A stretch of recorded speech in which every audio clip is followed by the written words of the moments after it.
Alright mga ka-PC, so nag-request pala ng kung paano activate ng license. So ngayon tuturo ko sa inyo kung paano mag-activate ng license na Wi-Fi SOP. Yan. So paano ba makapasok dito sa system ng Wi-Fi SOP? Yan.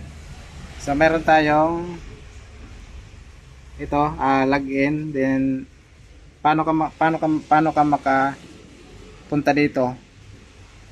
Paano mo siya mapalabas? Ano ba itatype? So ang itatype mo lang sa Google ay ito.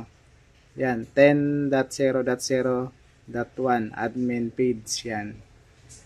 Admin, yan. Yan ang itatype mo sa Google para lumabas tong username and password. Yan, para sa Wi-Fi 5 SOP. Yan. So ngayon, ilaglalagin tayo. Yan.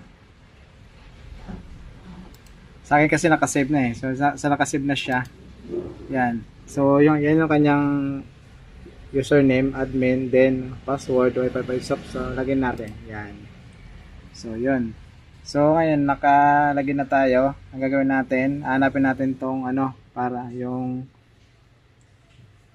license. Para paano pag-update ng license. Sa akin kasi na-update na yung license. So ang gagawin natin, punta ka lang dito. Yan, license, yan. So, yan. So,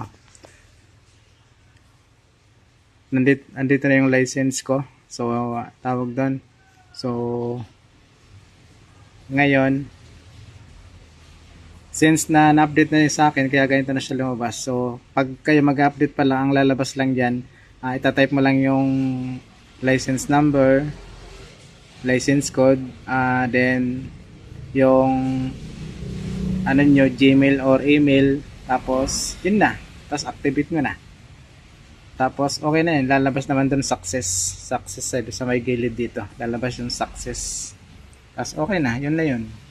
So ganun lang kasimple yung mag activate ng license ng Wi-Fi 5 SOP. Yan, thank you sa nag request at sa nagtanong.